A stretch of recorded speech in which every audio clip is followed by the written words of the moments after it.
नमस्ते, मैं हूं अजय सरकार। स्वागत है एक बार फिर से मेरी यूट्यूब चैनल अजय सरकार अड्डा पर। और हम पढ़ रहे थे परम्यूटेशन एंड कॉम्बिनेशन, जिसके 2 पार्ट मैं ऑलरेडी अपलोड कर चुका हूं। अगर जिस भी स्टूडेंट्स ने नहीं देखे हैं वो कृपया कर इस वीडियो के डिस्क्रिप्शन में लिंक दी हुई है, वहाँ पर जाकर उन दोनों पार्ट्स को देख लीजिए।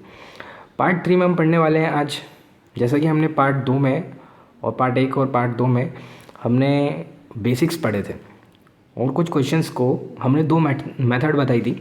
लेकिन इस पार्ट में हम उन्हीं क्वेश्चंस को कैसे शॉर्ट मेथड से कैसे करेंगे वो हम सीखने वाले हैं। तो इस वीडियो में मैंने आपको 3 मेथड पूरी बताई है फिर से, एक ट्रेडिशन, परम्यूटेशन और शॉर्टकट। तो जिस मेथड से हम सॉल्व करने वाले हैं उसी मेथड का हम आज यूज़ करने वाले हैं।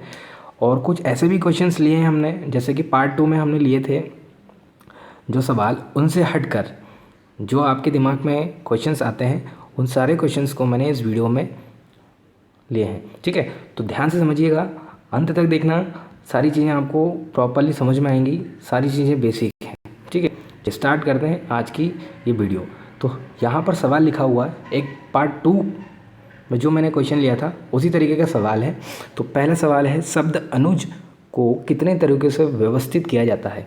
हम पढ़ रहे हैं परम्यूटेशन, और परम्यूटेशन का मतलब ही होता है अरेंजमेंट। हमें किसी भी चीज़ को अरेंज करना, दैट इज़ कॉल्ड परम्यूटेशन। ठीक है, तो हम पहले अनुज शब्द को परम्यूट करेंगे, मतलब अरेंज करेंगे। तो पहला जो ट्रेडिशनल मेथड है, हमें मान लीजिए कुछ नहीं आता, अब हमें अरेंज करना है। तो आप देखिए, अनुज को इस तरीके से लिख सकते हैं, फिर ए और एन को ऐसे लिखो, जे को पहले ले आओ फिर यू, फिर ए ऐसे ही रहने दो, यू पहले ले आओ फिर एन फिर जे।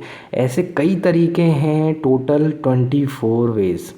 अगर आपने नहीं देखा है पार्ट 2 तो पहले पार्ट 2 देख लीजिए, उसमें मैंने इसको पूरा एक्सप्लेन किया। ठीक है, तो ऐसे 24 तरीके होंगे जो कि ट्रेडिशनल मेथड से हमारा आंसर आता है। इसी सवाल को हम परम्यूटेशन से कैसे करेंगे ये समझते हैं। तो परम्यूटेशन मतलब हमने पढ़ा था कि परम्यूटेशन का फॉर्मूला क्या होता है, N P R N factorial N minus R factorial upon में। अब यहाँ पे हमारे पास 4 शब्द हैं, तो n की वैल्यू 4 हो गई। मतलब n मतलब सभी वस्तुओं में से कितनी वस्तु हम ले रहे हैं, मतलब r मतलब n में से कितनी वस्तु ले रहे हैं। तो 4 हमारे पास वर्ड हैं, उन चारों में से चारों को ही अरेंज करना है, मतलब r का मान 4 होगा। अगर 3 को अरेंज करना है तो r का मान क्या होता है, 3।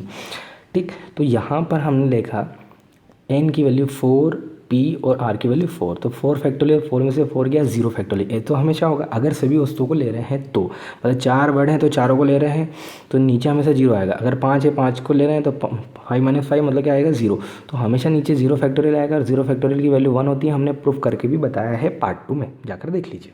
ठीक है, तो 4 फैक्टोरियल की वैल्यू क्या होगी, 4 इंटू 3 इंटू 2 इंटू 1, मतलब कितना आ जाएगा, 24 वेज। इस तरीके से हमारा जो आंसर आ रहा है वो 24 वेज आ रहा है। अब इसका मतलब ये है, हमारे पास अगर 4 शब्द हैं तो आंसर 4 फैक्टोरियल। अगर हमारे पास 5 वर्ड होते तो आंसर क्या होता है, 5 फैक्टोरियल। जैसे हमारे पास ओम एक वर्ड हमने लिया था, 2 था, तो इसका आंसर क्या होगा, 2 फैक्टोरियल।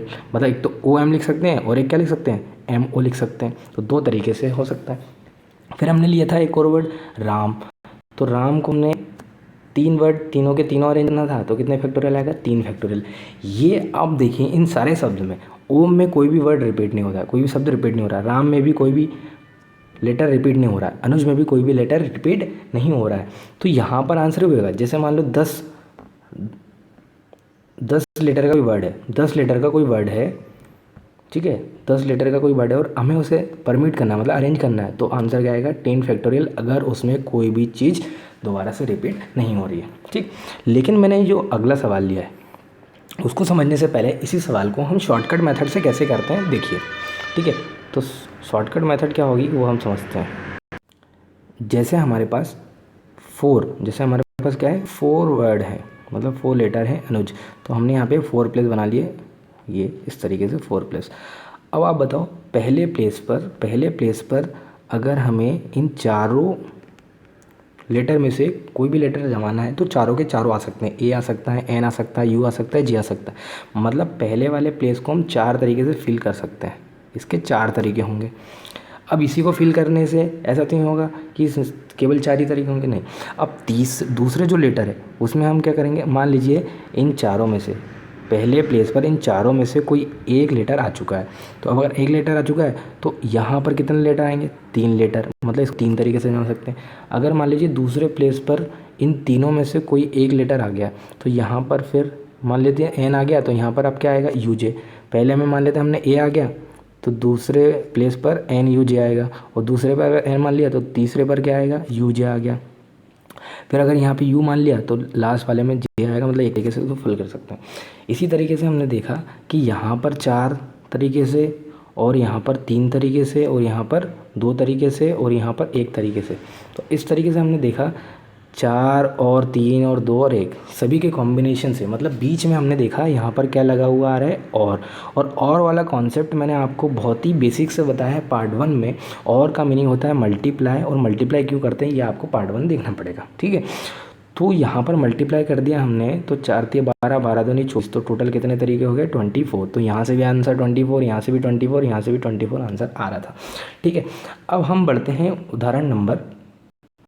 उदाहरण मतलब सेकंड एग्जाम्पल की ओर बढ़ते हैं। सेकंड एग्जाम्पल में क्या है, देखो एग्जाम्पल बड़ा इजी है।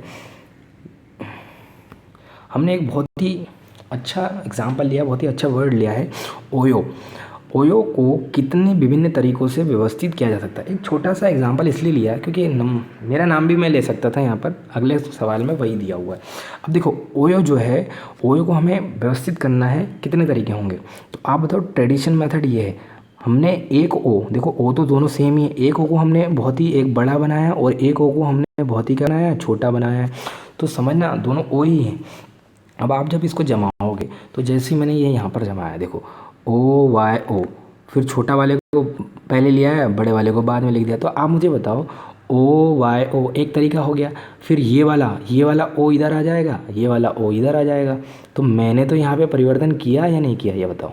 किया ना, मैंने परिवर्तन कर दिया है। तो ये तो मेरा तरीका होगा, लेकिन दिखने में दोनों कैसे हैं, सेम है। दिखने में दोनों कैसे हैं, सेम हो गए। फिर देखो बड़ा वाला ओ आ गया, फिर छोटा वाला ओ, फिर वाई, फिर छोटा पहले आ गया, बड़ा बाद में वाई। तो ये तो सेम ही तरीके हो ना। तो ऐसे तरीके से हमने कितने तरीके बनाए, 6 तरीके। लेकिन बट ये क्या है, गलत है। ये क्या है, गलत है। तो 6 तरीके इसका आंसर नहीं होगा, क्योंकि 2 तरीके तो ऐसे हैं जो सेम दिख रहे हैं। ऐसे 2 तरीके 6 तरीके हो गए, सेम दिख रहे हैं। तो 6 आंसर नहीं होगा। इसका आंसर जो होगा वो, इसका आंसर कितना होगा, 3। तो 3 आंसर कैसे आए आप मुझे बताओ। यहाँ पर ओ कितनी बार आ रहा है, 2 बार। अगर ओ 2 बार आ रहा है तो आपको 2 फैक्टोरियल से डिवाइड करना है, सिंपल सी बात है। अगर मान लीजिए ओ वाई ओ तो ओ कितनी बार आता, 3 बार। तो आपको किससे डिवाइड करना होता, 3 फैक्टोरियल से। समझ में आ रहा है, अभी केवल इतना ध्यान दीजिए, ठीक। आगे मैं बताऊंगा अगर 2 वर्ड आ गए, 2 बार रिपीट हुआ, तब क्या करेंगे, 4 फैक्टोरियल से डिवाइड करेंगे क्या। ऐसे बहुत सारे सवाल आ रहे हैं हमारे दिमाग में, वो अभी क्लियर होंगे। अब देखो सेकंड मेथड क्या है, permutation. N P R, N factorial, N minus R. तो देखो 3 में से तीनों वर्ड ले लिया हमने, 3 में से तीनों वर्ड ले लिया, कितना आ गया, 3 फैक्टोरियल। ये तो हमारा आंसर होना था। जैसे राम में हमारा आंसर आया था 3 फैक्टोरियल, लेकिन यहाँ रिपीट नहीं हो रहा था। तो ओयो में भी आंसर 3 फैक्टोरियल ही नहीं होगा, क्योंकि ओयो में ओ जो है 2 बार रिपीट हो रहा है। कितनी बार हो रहा है, 2 बार। तो अभी हमने क्या किया, इन तीनों को तो अरेंज कर लिया 3 फैक्टोरियल से। अब क्या करना है, ओ 2 बार रिपीट हो रहा है तो 3 फैक्टोरियल में 2 फैक्टोरियल से डिवाइड कर दिया। तो 3 फैक्टोरियल को हम लिख सकते हैं 6, और 2 फैक्टोरियल मतलब 2, तो 2 तिया 6। समझ में आ गया, मतलब 3 फैक्टोरियल को हम लिख सकते हैं 3 × 2 मतलब 6 होगा, ठीक है। तो 2 से डिवाइड किया 3, तो 3 बेस इसका आंसर हो गया। उसके बाद हम देखते हैं शॉर्ट मेथड क्या होगी। शॉर्ट मेथड में हमने देखा कि तीन वर्ड है, तो पहले में 3 के 3 आ सकते हैं। अगर तीनों में से एक लेटर यहाँ आ गया तो बचे 2 लेटर, तो 2 लेटर यहाँ आ जाएंगे। फिर 2 लेटर यहाँ चले गए, बचा 1 लेटर, तो इसको एक तरीके से, तो 3 दूनी 6। टोटल तरीके कितने हो गए, 6। लेकिन ये आंसर नहीं होगा, क्योंकि यहाँ पर वर्ड क्या है, 2 बार रिपीट हो रहा है, ये लेटर ओ। तो डबल ओ जो है 2 बार हो रहा है, तो 2 फैक्टोरियल हो गया। तो टोटल बेस अगर निकालना है तो इसके 6 तरीके तो ये हो गए थे। अब 2 से हमने डिवाइड कर दिया, तो 3 इसका आंसर आ गया। मेरे ख्याल से चीज़ें क्लियर हो रही है, कॉन्सेप्ट आपको बहुत अच्छे से क्लियर हो रहा है, ठीक है। कभी आप भूलोगे नहीं। अगला सवाल देखते हैं। अगला बहुत ही आसान है और आपको समझ में आएगा। मेरे नाम से ही है, ठीक है। तो मेरे नाम से ही सवाल मैंने लिया है। इसमें देखो सवाल ये, अजय क्या है, अजय।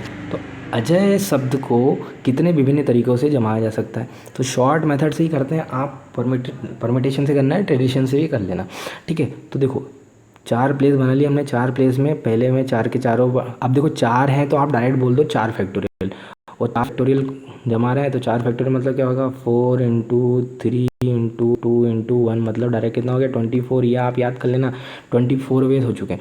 जब 24 वेज हो चुके हैं तो अब मुझे बताओ यहाँ पे ए तो 2 बार रिपीट हो रहा है, तो रिपीट हो रहा है। अगर मान लो कोई रिपीट नहीं होता तो आंसर 24 होता, लेकिन रिपीट यहाँ पर डबल ए हो रहा है, तो 2 फैक्टोरियल से इसमें हमें 2 फैक्टोरियल से क्या आ गया 2। तो टोटल बेस निकालना है तो 24 ये हो गया, तो ये हो गया, 2 से डिवाइड किया कितना आ गया 12 तरीके। क्लियर हो गया आंसर। तो 12 तरीके का आंसर आ गया। उदाहरण नंबर नेक्स्ट, अगला उदाहरण क्या है, शब्द व्हाट्सएप। शब्द व्हाट्सएप को कितने विभिन्न तरीकों से व्यवस्थित किया जा सकता है। आप तो आग बंद कर लीजिए, आप तो ये सोचिए कि व्हाट्सएप जो है वो कितने लेटर का है, तो 3 3 6 7 8 लेटर का है, तो हमें आंसर 8 फैक्टोरियल आना चाहिए भैया, ये आंसर 8 फैक्टोरियल आना चाहिए। तो 8 फैक्टोरियल मतलब 8 फैक्टोरियल इस तरीके से जमाया जा सकता है। लेकिन फिर हमने इसमें गौर किया कि भैया इसमें तो रिपीटेशन भी हो रहा है, तो हमने देखा पहली केस में इसमें ए 2 बार रिपीट हो रहा है तो 2 फैक्टोरियल, फिर हमने देखा पी भी 2 बार रिपीट हो रहा है तो 2 फैक्टोरियल। ऐसा नहीं करना है कि ए 2 बार है पी 2 बार है तो 4 फैक्टोरियल से डिवाइड नहीं करना है, ये बिल्कुल गलत होगा, ध्यान से समझना। ठीक, अलग अलग वर्ड है। अगर मान लो ए 3 बार होता तो 3 फैक्टोरियल और पी 2 बार है तो 2 फैक्टोरियल। तो यहाँ पर आपने ध्यान दिया क्या, ए 2 बार है तो 2 फैक्टोरियल, पी 2 बार है तो 2 फैक्टोरियल। इसमें से कोई भी अगर पी 3 बार होता तो 3 फैक्टोरियल से यहाँ डिवाइड करता। ठीक, लेकिन अभी 2 2 बार है तो इसलिए 2 2 फैक्टोरियल हमने ले चुके हैं। अब यहाँ पर टोटल बेस देखना है, तो 8 फैक्टोरियल तो ये हो गया ऊपर, और ए 2 बार है इसलिए 2 फैक्टोरियल से डिवाइड, ये पी 2 बार है इसलिए 2 फैक्टोरियल से अलग से डिवाइड। तो 8 फैक्टोरियल को तो हमने ये लिख दिया 1 तक।